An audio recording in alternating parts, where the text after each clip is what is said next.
बुधवार को प्रधानमंत्री नरेंद्र मोदी ने मंत्रिपरिषद की बैठक में कोविड वैक्सीनेशन और तीसरी लहर से निपटने की तैयारी को लेकर सबसे ज्यादा जोर दिया।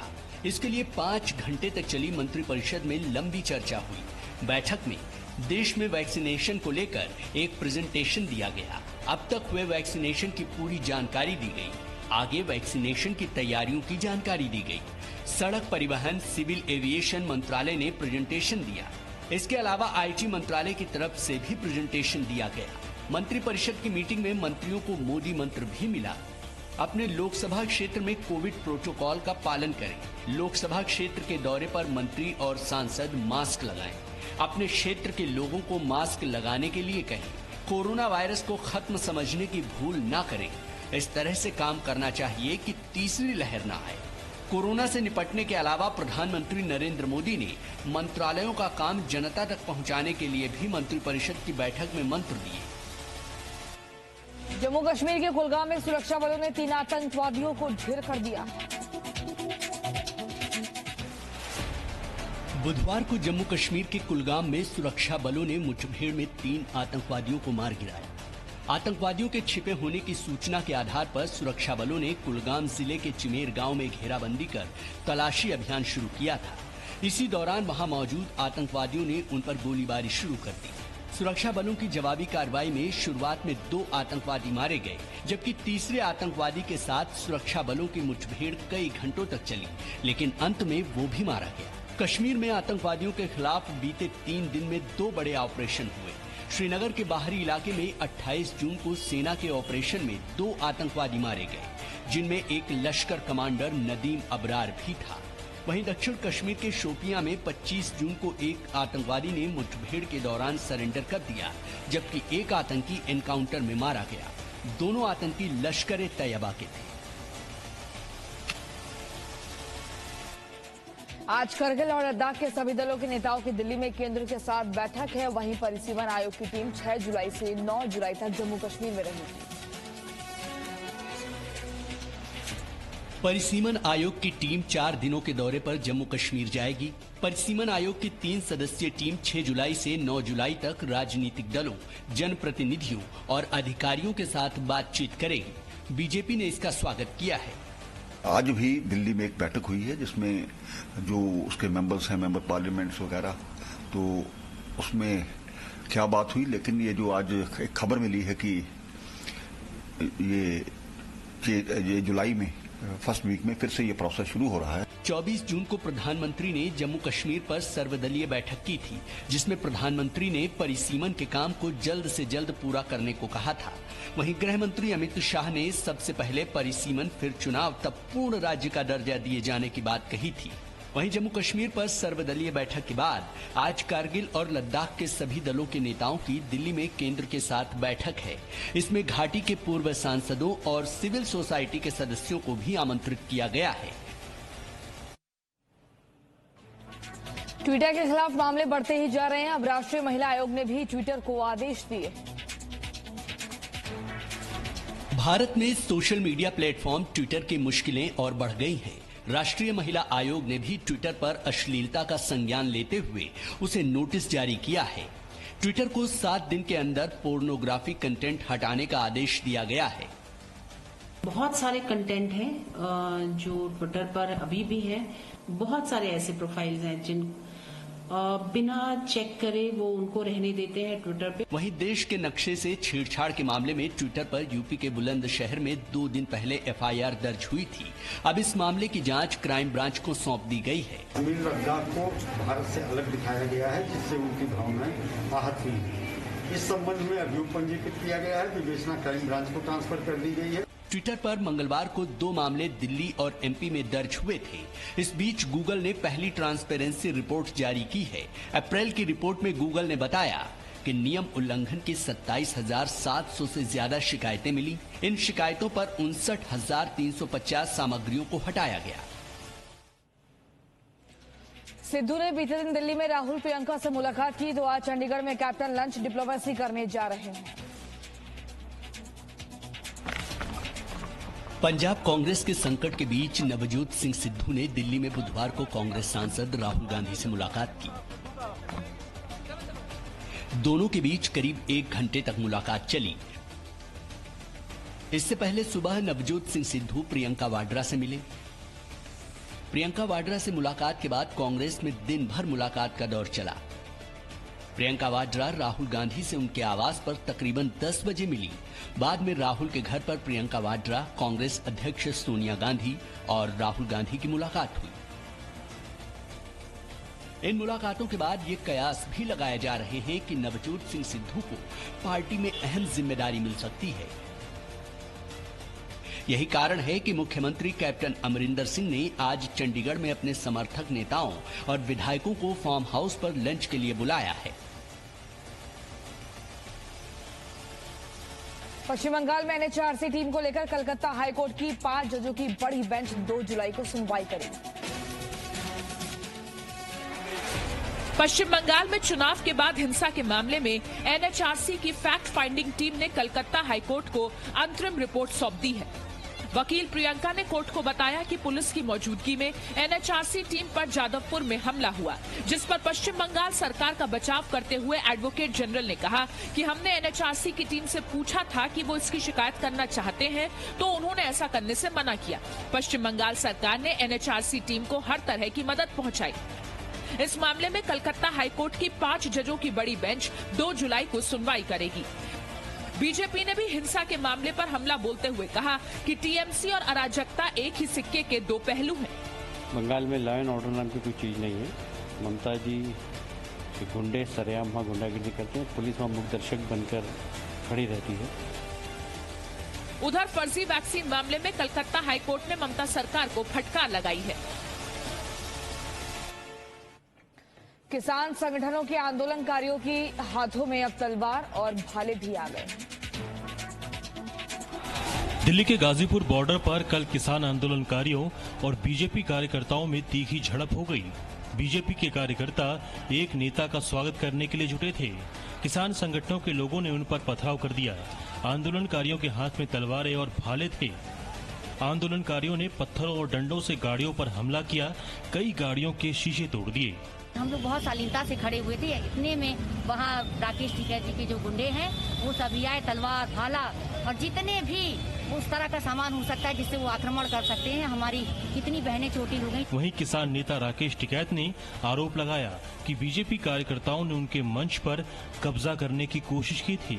कुछ बीजेपी का झंडा लेकर लोग आ रहे थे यहाँ और वे पिछले 3 दिन से यहाँ पर आ रहे, झगड़ा करना चाहते हैं। वे आज नारेबाजी करते हुए जहाँ मंच है वहाँ तक वे गए, पत्थरबाजी उन्होंने करी।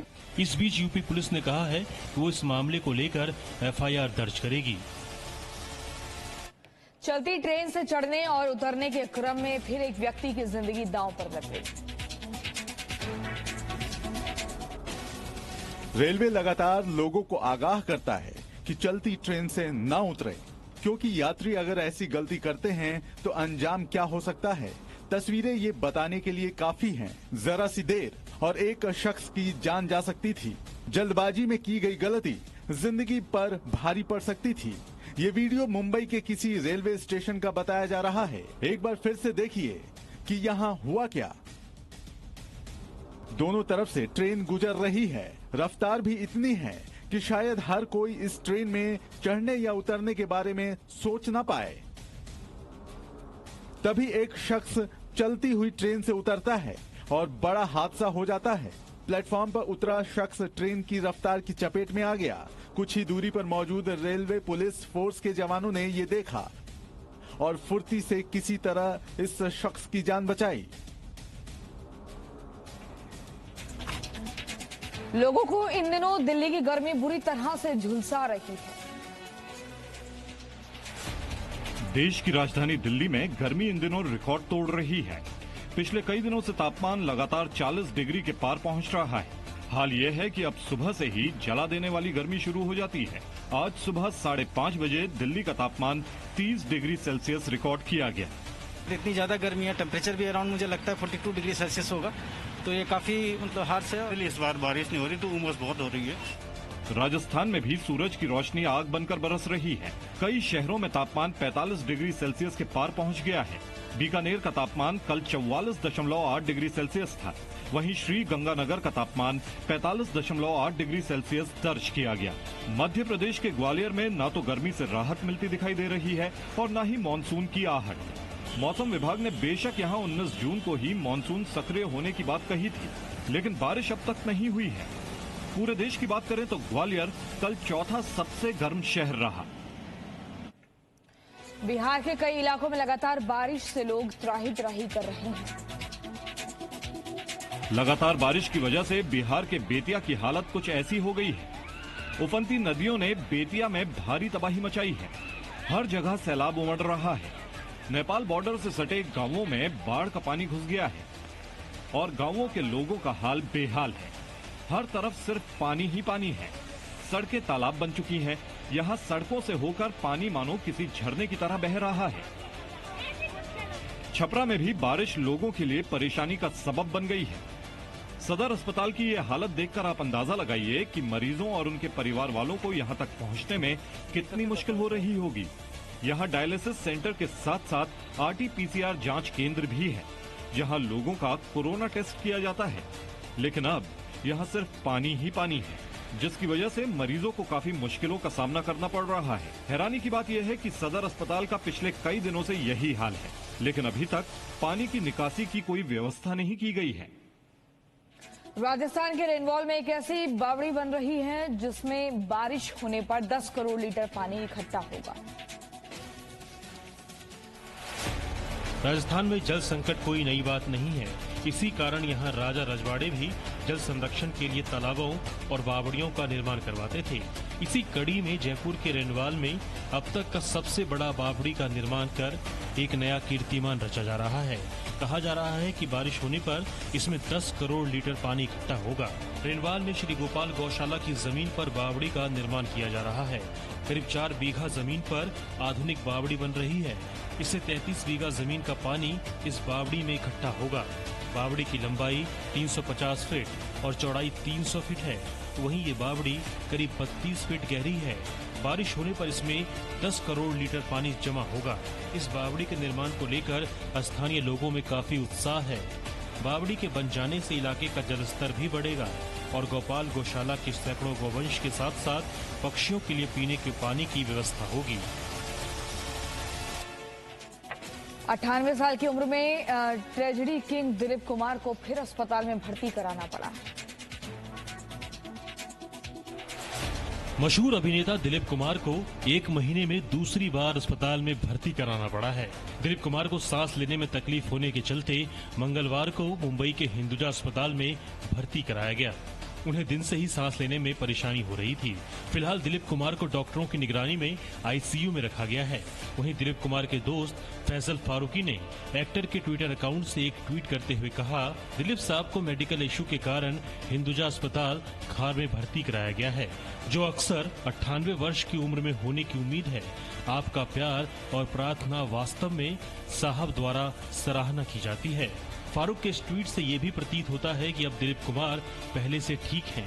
दिलीप कुमार को सांस लेने में तकलीफ होने के बाद 6 जून को भी इसी अस्पताल में भर्ती कराया गया था। ट्रेजेडी किंग कहे जाने वाले दिलीप कुमार ने अपने 5 दशक लंबे करियर में मुगले आजम, देवदास, नया दौर, राम और श्याम जैसी हिट फिल्में दी। चमोली के वैली ऑफ फ्लावर को कोविड गाइडलाइंस के साथ पर्यटकों के लिए खोल दिया गया। ये खूबसूरत वादियां और इन वादियों में खिले फूल, विश्व की ये सबसे खूबसूरत धरोहरों में से एक ये है वैली ऑफ फ्लावर्स, यानी फूलों की घाटी। राज्य और केंद्र सरकार की गाइडलाइंस के मुताबिक फूलों की घाटी को पर्यटकों के लिए खोल दिया गया है। यानी अगर आपको प्रकृति के करीब और ऐसी खूबसूरत वादियों में घूमना पसंद है तो वैली ऑफ फ्लावर्स आपके स्वागत के लिए तैयार है। उत्तराखंड के चमोली में स्थित फूलों की घाटी को 2005 में यूनेस्को ने वर्ल्ड हेरिटेज का दर्जा दिया था। वैली ऑफ फ्लावर्स की ये तस्वीर तब है जब यहाँ करीब 50 प्रजातियों के फूल खिले हुए हैं और जुलाई से अगस्त के बीच इस घाटी में करीब 500 अलग अलग प्रजातियों के फूल खिलेंगे। तो सोचिए ये घाटी कितनी सुंदर और रंगों से भरी हुई दिखाई देगी। हालांकि कोरोना की वजह से यहां आने वाले लोगों को RT-PCR नेगेटिव रिपोर्ट भी साथ लानी होगी। फर्जी वैक्सीनेशन मामले में कलकत्ता हाईकोर्ट के बाद केंद्र सरकार ने भी ममता सरकार से जवाब मांगा है। पश्चिम बंगाल में फर्जी वैक्सीनेशन को लेकर केंद्र सरकार ने ममता सरकार से 2 दिन में जवाब मांगा है। केंद्रीय स्वास्थ्य सचिव ने बंगाल के मुख्य सचिव को चिट्ठी लिखकर दोषियों पर कार्रवाई के निर्देश भी दिए। कोलकाता के कस्बा में फर्जी टीकाकरण कैंप लगाया गया था। जिन्हें टीका लगा उन्हें कोई सर्टिफिकेट नहीं दिया गया था। नेता प्रतिपक्ष शुभेंदु अधिकारी ने मामले की शिकायत की थी। मामले में फर्जी IAS देवांजन देव समेत 6 लोग गिरफ्तार हो चुके हैं। मुख्यमंत्री ममता बनर्जी ने आरोप लगाया कि फर्जी वैक्सीनेशन की बात उनके खिलाफ बीजेपी की अगली साजिश है। Only you discuss Bengal, and that is also fake and fake, distorted, misuse the power. BJP planted the story. They give the decorated, the drama, and all are organized. It is BJP's conspiracy. फर्जी vaccination मामले में Calcutta high court भी ममता सरकार से जवाब मांग चुका है। कोविड नियमों के उल्लंघन पर दिल्ली के लक्ष्मीनगर मार्केट को 5 जुलाई तक के लिए बंद कर दिया गया है। क्या है पूरी खबर, अगले 1 मिनट में दिखाते हैं। दिल्ली में अनलॉक के नियम तोड़ने पर प्रशासन ने कड़ी कार्रवाई की है। पूर्वी दिल्ली के डीएम ने लक्ष्मीनगर और आसपास के बाजारों को 5 जुलाई रात 10 बजे तक बंद करने का आदेश दिया है। इन बाजारों में कोविड प्रोटोकॉल का पालन नहीं करने की वजह से ये एक्शन लिया गया है। इस बीच देश में पिछले 24 घंटे में कोरोना के 49,951 नए मामले सामने आए हैं। इसके साथ ही संक्रमितों की कुल संख्या 3,03,62,848 हो गई है। पिछले 24 घंटे में देश में कोरोना की वजह से 817 लोगों की मौत हुई, जबकि ठीक हुए मरीजों की संख्या 60,729 रही। वहीं करीब 3 महीने बाद पहली बार ऐसा मौका आया है जब पश्चिम बंगाल में कोरोना के नए केस 1,500 से कम आए हों। बुधवार को राज्य में 1,478 नए केस सामने आए हैं। वहीं 24 घंटे में 36,51,983 लोगों को वैक्सीन लगाई गई। अब तक देश के 33 करोड़ से ज्यादा लोगों का वैक्सीनेशन हो चुका है। सुप्रीम कोर्ट ने कोरोना से मृत्यु पर अलग से डेथ सर्टिफिकेट जारी करने और मुआवजा देने का आदेश दिया। सुप्रीम कोर्ट ने सरकार को कोरोना से मौत पर मुआवजा देने का निर्देश दिया है। मुआवजे की रकम सरकार ही तय करेगी। 2 वकीलों की याचिका पर सुनवाई करके सुप्रीम कोर्ट ने कहा, राष्ट्रीय आपदा प्रबंधन एक्ट में मुआवजे का प्रावधान है। आर्थिक परेशानी का हवाला देकर इसे टाल नहीं सकते। हम मानते हैं सरकार के पास इस वक्त सीमित संसाधन है, इसलिए मुआवजे की रकम कितनी हो सरकार तय करे। केंद्र सरकार ने 183 पन्नों के हलफनामे में कहा था कि वो मृतकों पर 4-4 लाख रुपए मुआवजा नहीं दे सकती। इसमें कोरोना पर पहले से बड़े खर्च का हवाला दिया गया था। सुप्रीम कोर्ट ने एनडीएमए को 6 हफ्ते में गाइडलाइंस बनाने को कहा है। सुप्रीम कोर्ट ने सरकार को 2 निर्देश और दिए। कोरोना से मृत्यु पर अलग डेथ सर्टिफिकेट जारी हो। कोरोना के इलाज के लिए इंश्योरेंस पॉलिसी बनाए। याचिका में ब्लैक फंगस को भी मुआवजे के दायरे में रखने की मांग की गई है। कोर्ट ने इस पर भी केंद्र को नोटिस जारी किया। कांग्रेस सांसद राहुल गांधी ने ट्वीट करके कहा, सुप्रीम कोर्ट ने सरकार को गलती सुधारने का मौका दिया है। Presenting B News app, available on Google Play and App Store. Download it now.